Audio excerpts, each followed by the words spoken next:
da minha mensagem hoje, né? E a Santa Ceia, ela é um momento para nós recordarmos. O Senhor Jesus falou isso: fazer isso todas as vezes que comeres e beberes em memória de mim, porque todas as vezes que comerem esse pão e beberem esse cálice, vocês estão anunciando a morte do Senhor até que Ele venha. Então, o culto de Santa Ceia é também um lembrete daquilo que é a maior promessa do Senhor Jesus Cristo, que é o seu retorno. O Senhor Jesus fez promessa de salvação, o Senhor Jesus fez promessa de libertação, o Senhor Jesus fez promessa de prosperidade, fez promessa de cura, mas a maior promessa que Ele deixou é que um dia Ele voltaria para buscar o seu povo, para passar a eternidade com Ele nas nuvens. Amém, irmãos? Essa vida aqui é passageira, aqui nessa vida nós vamos viver 70, talvez 80 anos aqui nessa terra, mas depois dessa terra haverá uma eternidade, e alguns vão passar a eternidade no lago de fogo de enxofre, mas a promessa que Jesus fez é que aquele que cresce nele, que aquele que aceitasse ele, que aquele que se batizasse nas águas, passaria a eternidade com ele no céu. E a Bíblia diz: lá não tem conta para pagar, lá não tem boleto, lá não tem tristeza, lá não tem doença, lá não tem assalto, lá não tem choro, lá não tem dor. A Bíblia diz que lá a alegria será eterna, porque Deus estará no nosso meio. Essa é a maior promessa que o Senhor Jesus nos fez, a promessa da eternidade. E eu quero fazer algumas observações aqui rapidamente com você sobre esse texto. Primeiro, irmãos, tem algumas coisas sobre a volta de Cristo que a gente precisa saber antes de eu entrar no tema principal aqui, no que eu quero falar principalmente.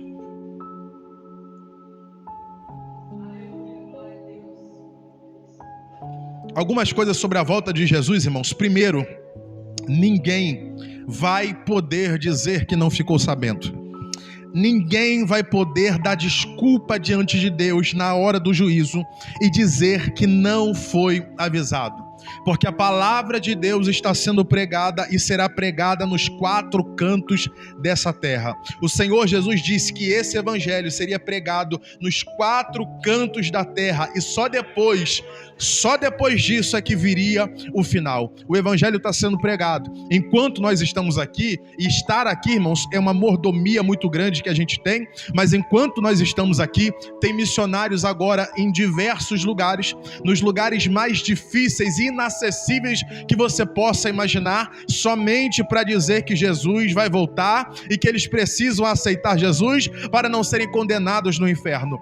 Vou te dar um exemplo ainda maior. Tinha um grupo de missionários que eles ficaram conhecidos como os moravianos, e eles eram um grupo de missionários que eles eram vendidos como escravo, e assim, eles mesmo iam até os credores, eles mesmo iam até as pessoas que eram donos de escravo, e eles se ofereciam para ser escravo, vendiam a sua liberdade, só para ter a oportunidade de pregar para os escravos que estavam lá dentro daqueles lugares mais distantes e mais inacessíveis da face da terra.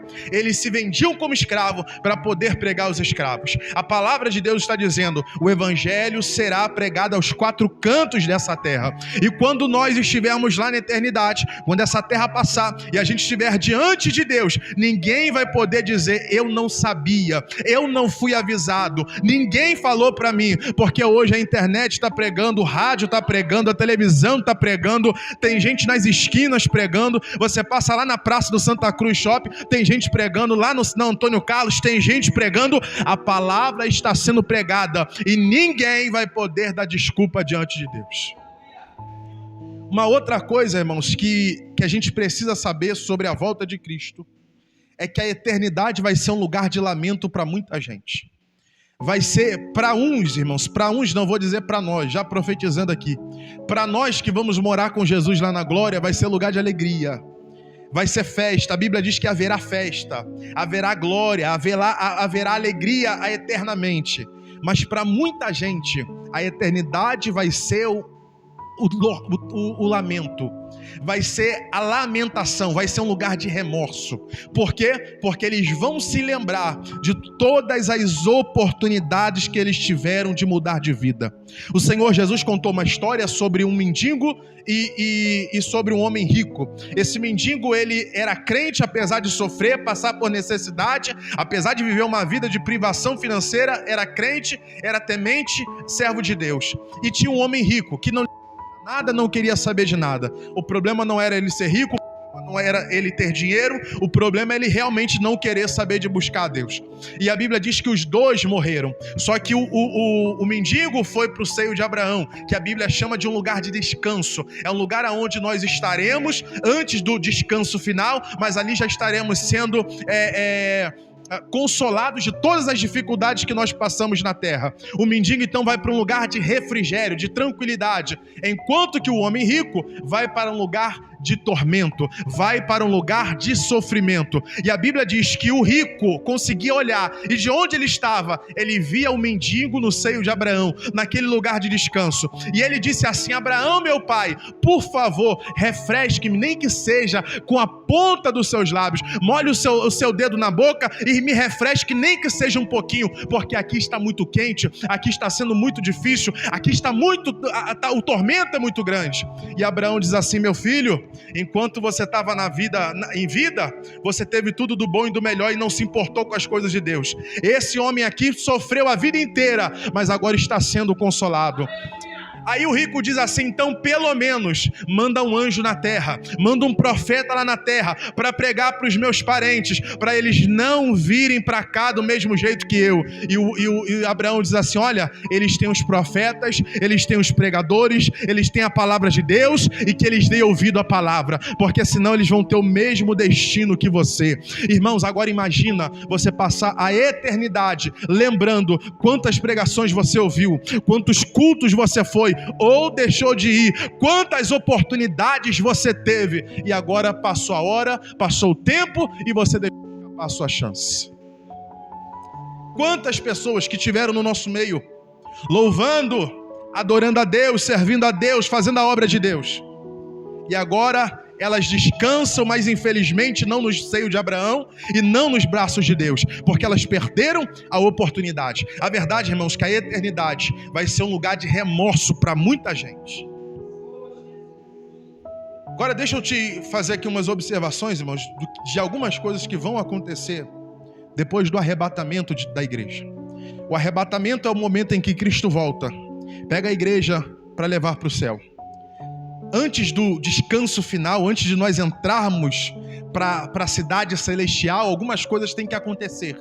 Aliás, muitas coisas vão acontecer, não vou entrar em detalhes, porque é um assunto extremamente grande, mas tem algumas coisas que vão acontecer. Quando Jesus arrebata a igreja, depois disso, haverá primeiro, irmãos, entre outras coisas, uma das coisas que Jesus vai fazer é o julgamento de Satanás. Irmão, Satanás pinta e borda aqui, mas vai chegar uma hora que a Bíblia diz que ele será humilhado. O diabo aqui, ele se faz de grande, e a Bíblia diz que o mundo jaz no maligno. Aqui ele pinta e borda, aqui ele está destruindo, veio para roubar, matar e destruir. Mas vai chegar um dia em que Jesus vai pisar definitivamente na cabeça de Satanás, e ele nunca mais vai humilhar, ele nunca mais vai roubar, ele nunca mais vai destruir. Naquele dia, irmãos, depois do arrebatamento da igreja, uma das coisas que o Senhor Jesus vai fazer é dar o castigo dos ímpios. Escuta isso, irmãos, porque isso aqui é muito lindo, é interessante. A Bíblia chama de ímpio, não é aquela pessoa que não acredita em Deus. O ímpio na Bíblia, ele é a pessoa rebelde.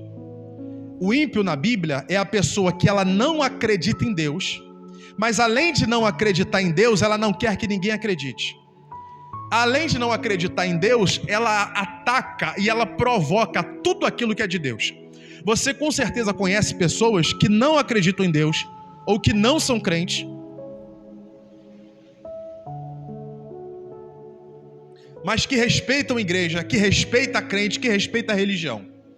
Eu conheço um monte de gente que não vai na igreja, nunca foi, diz que não vai nunca, mas não ataca, não fala mal, não critica, se puder ajudar, até ajuda. Agora você tem gente que além de não servir a Deus, ela fala mal de crente, ela fala mal de igreja, ela fala mal de pastor, ela ataca a religião, ela é contra a religião. A Bíblia diz que o ímpio é esse, que ele não é só incrédulo, mas ele é contra a religião, ele é contra tudo aquilo que é de Deus, ele provoca, ele faz piada, ele faz gracinha, ele ataca de todas as formas. Esse é o que a Bíblia chama de ímpio, é o rebelde. Só que no dia do julgamento, irmãos, vai ter um momento especial só para Jesus tratar com os ímpios. Vai ter um momento especial em que Jesus vai chamar os ímpios na frente. Esses que faz piada com o evangelho. Esses que falam mal de crente, que falam mal de pastor, que falam mal de igreja. Esses que atacam a religião de tudo que é jeito, que faz chacota de tudo que é coisa. A Bíblia diz que vai ter um momento no julgamento em que Jesus vai tratar somente com os ímpios. Não gosta de fazer piada? Eu quero ver agora, vai fazer piada diante do Cordeiro. Eu quero ver fazer piada agora diante de Cristo. Vai chegar uma hora, irmãos, e escute, e olha que coisa interessante. A Bíblia compara Jesus com dois animais. Um é o cordeiro. A Bíblia diz que ele é o cordeiro ou a ovelha muda que foi ao matadouro. Jesus, quando morreu, se você ler a história da crucificação, você vai ver que em momento algum Jesus abriu a boca. Jesus não abriu a boca nem para gritar de dor. A Bíblia diz que ele era a ovelha muda que foi para o matadouro. Mas a Bíblia também compara Jesus com o leão da tribo de Judá. E diferente da ovelha, o leão ele não fica mudo.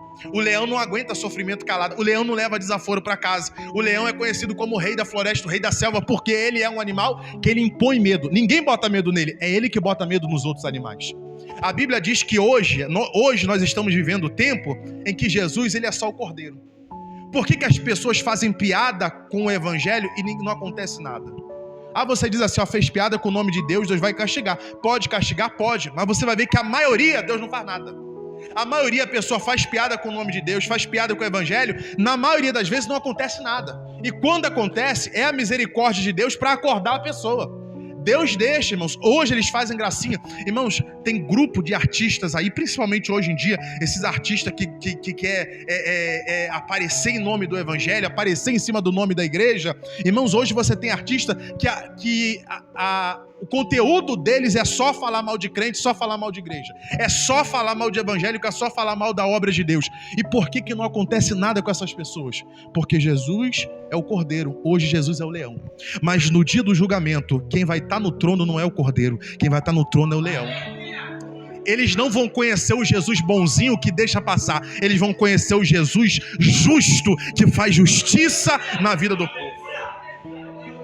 Irmãos, um dia a palhaçada acaba. Pode brincar com o evangelho hoje, pode falar mal de crente hoje, pode fazer rebelião dentro da igreja hoje, mas um dia vai ter que prestar conta diante de Jesus. E aí nesse dia não tem mais gracinha, irmãos.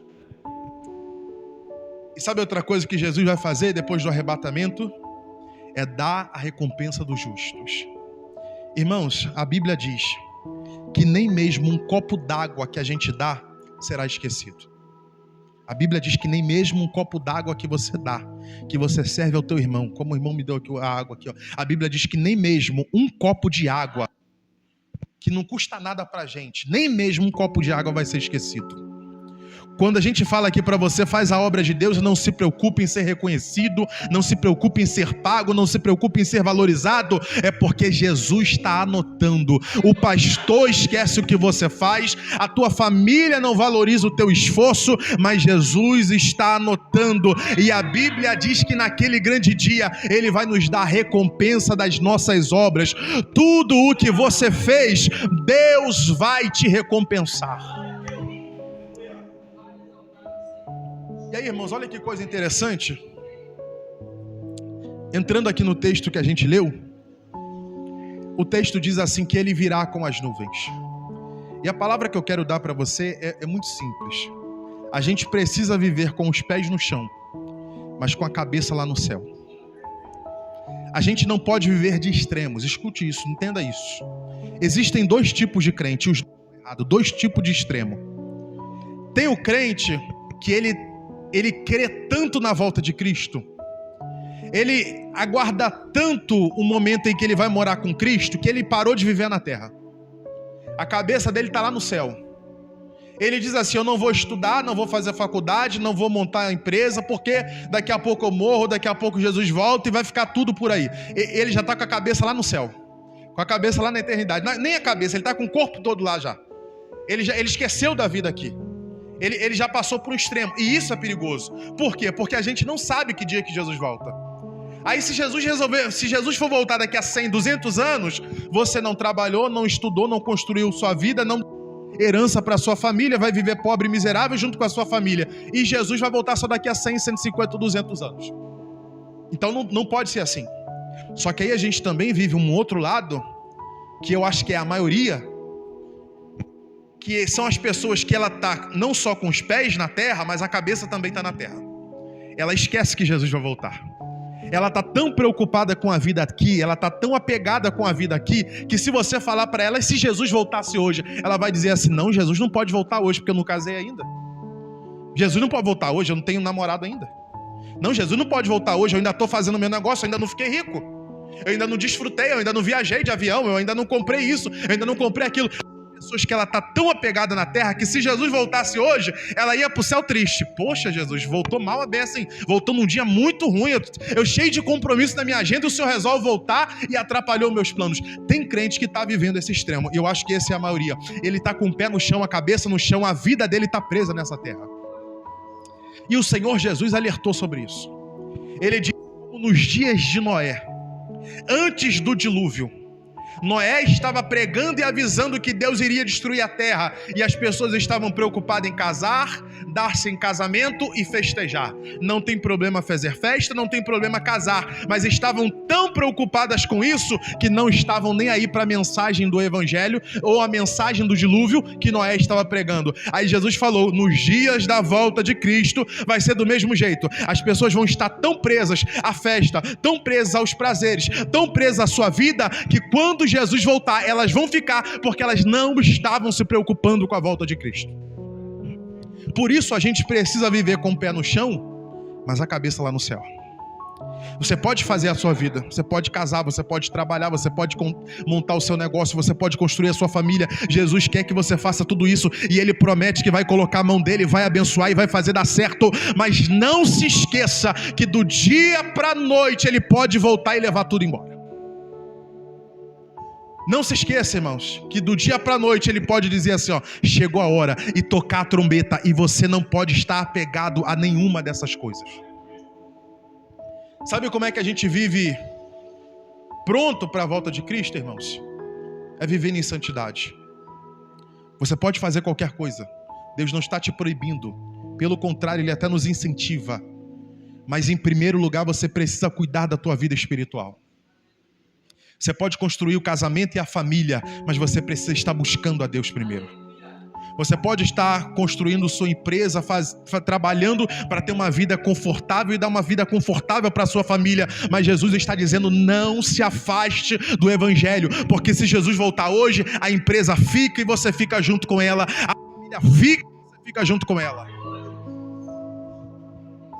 Em primeiro lugar, a santidade. E você não precisa ficar assim, meu Deus, quando Jesus vai voltar? Volta e meia acontece algum fenômeno, alguma coisa, aí começa um monte de gente fazer vídeo. Será que é a volta de Jesus? Será que agora é o sinal do fim dos tempos? Irmão, não se preocupem com isso. Será que é hoje? Será que é daqui a um ano? Não se preocupe. Tua única preocupação é manter a sua veste branca, é manter a sua vida no altar, porque se for hoje ou daqui a um ano, não importa. Se você estiver branco como a neve, com a vestimenta lavada no sangue de Jesus, você vai subir. Não se preocupe com isso. Vou terminar aqui agora, por causa da hora. Tinha uma história no meio da nação de Israel. Tinha uma lenda, né? De que o rei, de vez em quando, se disfarçava e andava no meio do povo para ver quem estava fazendo coisa certa ou coisa errada. Então eles tinham uma preocupação de sempre estar fazendo a coisa certa, porque quando o rei aparecesse, sem que eles estivessem esperando, eles não fossem pegos em uma falta, em um erro, em algum pecado. Então eles trabalhavam muitas vezes em serviço braçal, em serviços pesados, serviço sujo, ou por exemplo, preparando vinho, que era uma das principais atividades deles, e isso era algo que manchava a roupa, sujava a vestimenta deles. Só que eles tinham essa preocupação: se o rei chegar aqui, não posso estar sujo. Se o rei chegar aqui, eu não posso estar mal vestido. Se o rei chegar aqui agora, eu não posso estar com a minha vestimenta manchada. Então eles tinham um cuidado muito grande de que todos os dias, eles, por mais difícil e sujo e braçal que fosse o serviço, a roupa deles estava sempre branquinha. Aí alguém perguntou assim: mas como que vocês fazem para vocês manter a roupa limpa, mesmo pisando em lugar sujo, mesmo andando por lugar sujo, lugar árido, lugar manchado, mas vocês estão sempre com a roupa branquinha? Aí eles diziam assim: ó, no final do dia, independente do que a gente fez, a gente tira a vestimenta, a gente lava, a gente deixa ela branca, porque se o rei voltar e aparecer agora, a gente está limpo. Se o rei aparecer a qualquer momento, não importa, ele não vai querer saber o que a gente estava fazendo, ele quer encontrar a gente com a vestimenta branca. Nós vivemos num mundo, irmãos, que o mundo é sujo. Nós vivemos num mundo que está se sujando cada vez mais. Nós vivemos numa sociedade, meu Deus, o homem está cada vez mais mal, mais violento. Não se assuste, porque vai piorar muito ainda. Vai ficar pior. Só que o rei nos disse: não se misture, não se contamine. Qual que era o segredo do povo de Israel para manter a vestimenta branca? No final do dia, não importa por onde você passou, tira a vestimenta e lava, e alveja ela, e lava ela, e não deixa mancha nenhuma nela. Sabe o que Jesus está nos dizendo, irmãos? A gente passa por muito lugar sujo. É o seu trabalho, onde você ouve coisa que você não deveria. Às vezes é até dentro da família. É no dia a dia. Você passa por muito lugar contaminado. No final do dia, dobra o teu joelho, fala com Deus: Senhor, se eu fiz alguma coisa que eu errei alguma coisa, eu não percebi, abre os meus olhos, não deixa eu fazer de novo, mostra onde eu estou errando. Se eu falei demais, me perdoa, me limpa, porque se Jesus voltar, a tua vestimenta tem que estar branca. Não se contamine, não se misture. O mundo é sujo, mas Deus nos dá graça para nos manter em santidade. Então, irmãos, pé no chão, vive a tua vida normal, mas a cabeça, ó, lá em cima. Tem gente se contaminando. Deixa eu te dar um conselho, eu já terminei de pregar. Isso aqui é um conselho de Deus para a tua vida, irmãos. Eu estava meditando aqui no decorrer do trabalho aqui, e eu preciso te alertar disso, irmãos. Toma muito cuidado com as pessoas que você ouve. Eu falei sobre o ímpio aqui, que é a pessoa que ataca a religião. É o que mais tem.